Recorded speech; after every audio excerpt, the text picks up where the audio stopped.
দেখেন ফাজাইলে আমল এই জাহিলেরা পড়ে নাই। এখানে কি ফাজাইলে আমল আছে মসজিদে? আছেন? দেখলে একটু একটু দেন না আমাকে, আমি একটু দেখাই এই বিষয়গুলো আপনাদের কাছে একটু ওয়াজাহাত হবে। ফাজাইলে আমলে হাদিসের দুইটা ক্যাটাগরি আছে, একটা হলো মূল হাদিস আর আরেকটা হলো ফায়দা। ব্যাপারটা বুঝেন। প্রথমে উনি দিবেন যেমন ফাজাইলে সালাত, তো ফাজাইলে সালাত দিয়ে মৌলিক হাদিস আনবে 18টা বা 19টা। আনছেন? দেন দেন, মাশাআল্লাহ, জাযাকাল্লাহ। এই যে দেখেন, এই যে ফাজাইলে আমল, আমি আপনাদেরকে দেখাই ফাজাইলে আমল। যেমন প্রথম আছে ফাজাইলে কোরআন, আমি আপনাদেরকে দেখাই।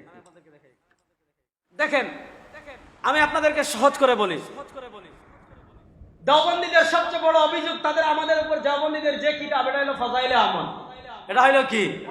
ফাজাইলে আমল। যে ফাজাইলে আমলে জাল জয়ীফ হাদিস আছে। আমি এবার রমাদানে গিয়েছিলাম উমরাতে, শুনেন একটা কারগুজারি শোনাই। তো আমাদের বাংলাদেশে যারা মদিনা ইউনিভার্সিটির ছাত্র ভাইরা আছেন, তারা আসছেন যে আমাকে একটু নিয়ে যাওয়ার জন্য, যে একটু দেখে যান। আমি বললাম যে আসছি, যাই। তারাবির নামাজ পড়ে মসজিদে নববীতে তারাবির নামাজ পড়ে গিয়েছি। মদিনা ভার্সিটির যে ক্যাম্পাস, ওখানে মাঠে বসেছি। তো বাংলাদেশে অনেক পোলাপান আসছে, আমাদের সালাফি কয়েকজন ভাই আসছেন। এক ভাই আমেরিকার, মোটাসুডা, কালো। তো উনি এসে বললেন যে আপনাকে আমি অনেকদিন ধরে খুঁজি, আজকে পেয়ে গেলাম।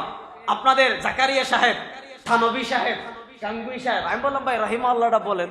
আমরা তো ইবনে তাইমিয়ার আকীদায় কুফরি থাকার পরে শায়খুল ইসলাম বলি, রাহিমাহুল্লাহ বলি। বলেন। এই আল্লাহর বান্দা বলে নাই, যাক সমস্যা নাই। আপনাদের ফাজাইলে আমলে এত জাল জয়ীফ হাদিস, তারপরে কেন ফাজাইলে আমল পড়েন? ফাজাইলে আমল কেন বাদ দেন না? আমি বললাম ভাই শুনেন, ফাজাইলে আমল তো শুধুমাত্র বাংলাদেশের মানুষ আর ভারত পাকিস্তানের মানুষ, কিছু মানুষ পড়ে। ফাজাইলে আমলে কিছু জাল হাদিস আছে, এটা আমরাও বলি। ফাজাইলে আমলে কিছু জয়ীফ হাদিস আছে, আমরাও বলি। তো ফাজাইলে আমলে জাল হাদিস থাকার কারণে এটা ফাইজলামি আমল, ঠিক না? ফাজাইলে আমল জাল হাদিস থাকার কারণে, কিন্তু জাল হাদিস থাকার কারণে এটা পুড়িয়ে ফেলতে হবে। আচ্ছা বলেন তো, ফাজাইলে আমল পৃথিবীর বেশি মানুষ পড়ে না ইবনে মাজাহ বেশি মানুষে পড়ে? বলেন। ইবনে মাজাহ গুনে গুনে জাল হাদিস আছে 38টা। কয়দিন জ্বালাইছেন আগে বলেন? বলেন। আচ্ছা, ইমাম বুখারীর আদাবুল মুফরাদ, এটাকে তো আপনাদের আলবানী দুই ভাগ করে ফেলেছেন, সহিহুল আদাব, জয়ীফুল আদাব, ঠিক না? যে এত পরিমাণ বুখারীর আদাবুল মুফরাদে এত পরিমাণ জয়ীফ হাদিস আছে যে ইমাম নাসিরউদ্দিন আলবানী এটাকে দুই ভাগ করে ফেলেছেন, সহিহুল আদাব, জয়ীফুল আদাব। তিরমিজিতে আলবানীর তাহকিক মতে এত জয়ীফ হাদিস আছে যে তিরমিজিকে আলবানী দুই ভাগ করে ফেলেছেন, সহিহুল জামি, জয়ীফুল জামি। আবু দাউদে এত জয়ীফ হাদিস আছে, আলবানী এটাকে দুই ভাগ করে ফেলেছেন, সহিহ সুনানি আবি দাউদ, জয়ীফ সুনানি আবি দাউদ। আবু দাউদে এত জয়ীফ হাদিস আছে যে আলবানী দুই ভাগ করে এত মোটা ভাগ করে ফেলেছেন, এত জয়ীফ হাদিস আবু দাউদ আছে। এবার বলেন আবু দাউদ কয়দিন জ্বালাইছেন আগে বলেন? আবু দাউদ জ্বালাইছেন কয়দিন আগে বলেন? দেখেন পৃথিবীর মুহাদ্দিসিনে কেরামের একটা স্বীকৃত মূলনীতি হলো, পৃথিবীতে যারাই ফাজাইলের ক্ষেত্রে কিতাব লিখেন, ফাজাইলের যেমন হাদিসের একটা বিশেষ প্রকার হলো ফাজাইল।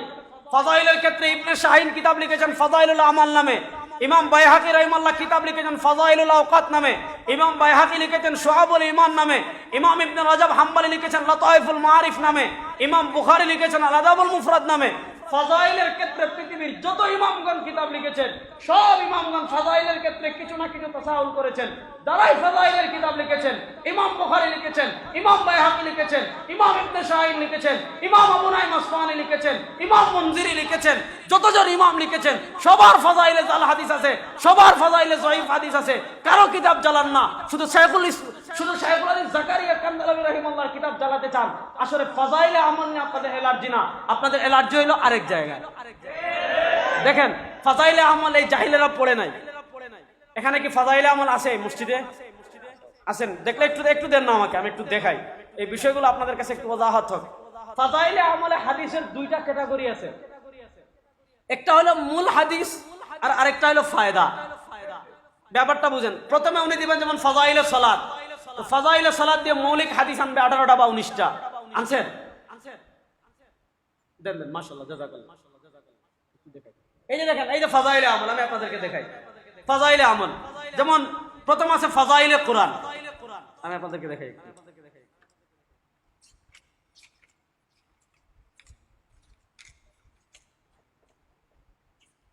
এই যে ফাজাইলে কোরআন, এই যে দেখেন মৌলিক যতগুলো হাদিস আছে সবগুলো শাইখুল হাদিস জাকারিয়া কান্দালাবি রাহিমাহুল্লাহ নিজে তাখরিজ করে দিয়ে দিয়েছেন। যেমন 1 নম্বর হাদিস, আন উসমান قال قال رسول الله صلى الله عليه وسلم خيركم من تعلم القرآن وعلمه।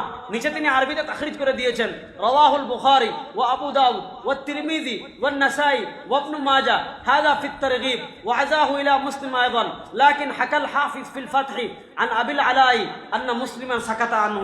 তিনি তাখরিজ করে দিয়েছেন 1 নম্বর হাদিস। এরপরে হাদিস উল্লেখ করে ফায়দা লিখেছেন। এরপরে দেখেন 2 নম্বর হাদিস, আন আবি সাঈদ قال قال رسول الله صلى الله عليه وسلم يقول الله تبارك وتعالى من شغله القرآن عن ذكري ومسألتي أعطيته أفضل ما أعطي السائلين। লিখেছেন রাওয়াহু তিরমিজি ওয়া দারিমি ওয়াল বাইহাকি ফি শুআব। তিনি মৌলিক হাদিস উল্লেখ করে পরে ফায়দা লিখেন। তো শাইখুল হাদিস জাকারিয়া রাহিমাহুল্লাহ মূল হাদিসের তাহকিক তালিক করে দিয়েছেন, তাখরিজ করে দিয়েছেন, আর ওই হাদিসের প্রামাণিকতা স্বরূপ ফায়দায় আরো কিছু হাদিস বর্ণনা করেছেন। ওই ফায়দায় হাদিস বর্ণনা করতে গিয়ে কিছু হাদিস জয়ীফ চলে আসছে, 2-1টা জাল হাদিসও চলে আসছে। ওই ফায়দার হাদিসটা তো মূল হাদিস না, ফায়দার হাদিসটা তিনি মৌলিক হাদিসের প্রামাণিকতাকে শক্তিশালী করার জন্য এনেছেন। যেমন আমি বুঝাই, নাসিরউদ্দিন আলবানী এক আল্লাহর বান্দা, নাম শুনেন নাই? নাম তো শুনেছেন। আমাদের আহলে হাদিস ভাইদের মাথার তাজ নাসিরউদ্দিন আলবানী রাহিমাহুল্লাহ। নাসিরউদ্দিন আলবানী রাহিমাহুল্লাহ মুসলিমের কিছু হাদিসকে জয়ীফ বলে দিয়েছেন। ব্যাপারটা বুঝেন, মুসলিমের কিছু হাদিসকে নাসিরউদ্দিন আলবানী জয়ীফ বলে দিয়েছেন। আবি সুবাইর আন জাবির, এই সনদে মুসলিমে যত হাদিস আছে সব হাদিসকে নাসিরউদ্দিন আলবানী জয়ীফ বলে দিয়েছেন। পরবর্তীতে ডক্টর সাইদ মাহমুদ মমদুহ হাফিজাহুল্লাহ কিতাব লিখেছেন তামবিগুল মুসলিম ইলা তাআদ্দিল আলবানী আলা সহিহ মুসলিম, যে ইমাম মুসলিমের সাথে আলবানী যে বাড়াবাড়ি বেয়াদবি করেছেন সেইটার জবাব লিখেছেন। তো উনি আলবানী রাহিমাহুল্লাহ মুসলিমের কিছু হাদিসকে জয়ীফ বলে দিয়েছেন। বুঝেন নাই? মানে ইমাম মুসলিম প্রথম যে পরিচ্ছেদ আছে, পরিচ্ছেদের শুরুতে একটা হাদিস আনেন, মূল হাদিস।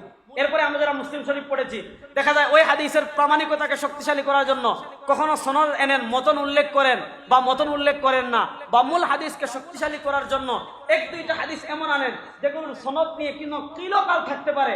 আলবানী রাহিমাহুল্লাহ ইমাম মুসলিমের মানহাজ না বুঝে জরাহ করে ফেলেছেন। তো আলবানী রাহিমাহুল্লাহ ইমাম মুসলিমের মানহাজ না বুঝে যেমন জরাহ করেছেন, আজকে যারা ফাজাইলে আমলের উপর আপত্তি করে, ফাজাইলে আমল তো পড়েও নাই, হাদিস শাস্ত্র সম্পর্কে কোনো জ্ঞান নাই। যদি কোনো জ্ঞান থাকতো তাহলে দেখতো শাইখুল হাদিস জাকারিয়া কান্দালাবি আগে মূল হাদিস উল্লেখ করেছেন, তারপরে ফায়দা উল্লেখ করেছেন। মূল হাদিসের তাখরিজ আল্লামা আব্দুল হাফিজ মক্কি রাহিমাহুল্লাহ ছাপিয়েছেন তাহকিকুল মাকাল ফি তাখরিজ আহাদিসিল ফাজাইলিল আমাল। জাহিলের দল পড়ে দেখ ফাজাইল আমলের হাদিস পাস কি পাস না। যাক, আমি আবার এমনি আমার নামে বদনাম বেশি, যে আমি কড়া কথা বেশি বলে ফেলি। তো এত এই ব্যাপারটা আপনি বুঝেন, তো কড়া কথা বলি অনেক দুঃখে। তো আপনি দেখেন হানা ফাজাইলে আমল 1-2টা জাল হাদিস, ফাইজলামি আমল আরো কত কথা, এগুলো কি বলেন? এগুলো কি? একদম নির্লজ্জ জাল হাদিস। নির্লজ্জ জাল হাদিস মানে যে হাদিসের সনদে 2 জন রাবী কাযযাব। আমি যখন এই আলোচনা দিলাম ফেসবুকে, আমি আলোচনা করে দিলাম, তো দেখলাম মুজাফফর বিন মুহসিন সাহেব এটার জবাব দিয়েছেন। তো ওনার জবাব আর আমাদের আলাউদ্দিন জিহাদির জবাব 2টা এক ক্যাটাগরিতে হয়ে গেছে। এক ক্যাটাগরি কেমন হয়েছে বলি? আলাউদ্দিন জিহাদি সাহেবরা নবী নূর এর পক্ষে একটা দলিল দে যে একদিন রাসূলুল্লাহ সাল্লাল্লাহু আলাইহি ওয়াসাল্লাম আয়েশা রাদিয়াল্লাহু তাআলা রাতে সুই দিয়ে সেলাই করতেছিলেন, কাঁথা, বুঝেন নাই? কাঁথা সেলাই করতেছেন।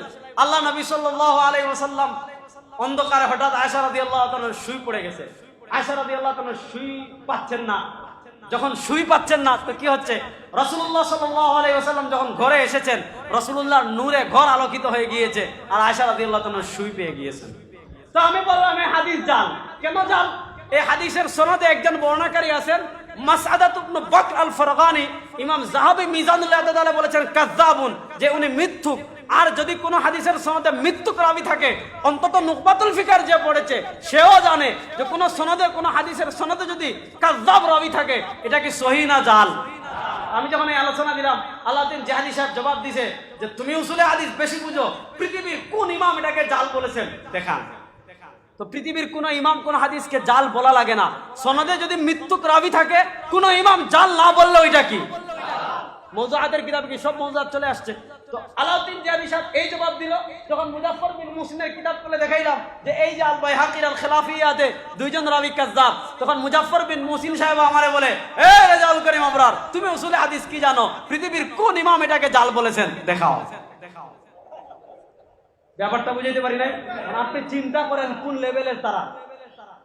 ভাই পৃথিবীর কোন ইমাম এটাকে জাল বলা লাগে না। ইমামগণ উসুল নির্ধারণ করে দিয়েছেন যে ইনকানা ফি ইসনাদি কাযযাবুন ওয়াযযাউন ফাল হাদিসু মাওযু'।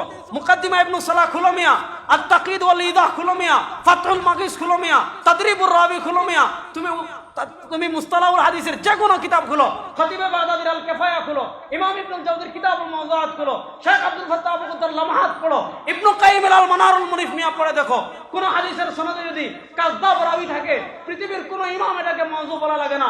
কাযযাব রাবী থাকলে এটা কি বলেন না? কাযযাব রাবী থাকলে এটা কি? তা এই হাদিসের সনদে কাযযাব একজন না দুইজন? এই হাদিসের সনদে কাযযাব একজন না দুইজন? তারপরে এটা কি হাদিস? সহিহ হাদিস। তারপরে এটা কি হাদিস? আমি এখন একটা সিরিজ আলোচনা করতেছি যে নিজেদের মতের পক্ষে গেলে জয়ীফ হাদিস সহিহ হয়ে যায়, জাল হাদিস সহিহ হয়ে যায়, আর নিজেদের মতের বিপক্ষে গেলে সহিহ হাদিস জাল হয়ে যায়, সহিহ হাদিস জয়ীফ হয়ে যায়। নিজেদের মতের পক্ষে গেলে জয়ীফ হাদিস সহিহ হয়ে যায়, জাল হাদিস সহিহ হয়ে যায়। এই হইল অবস্থা।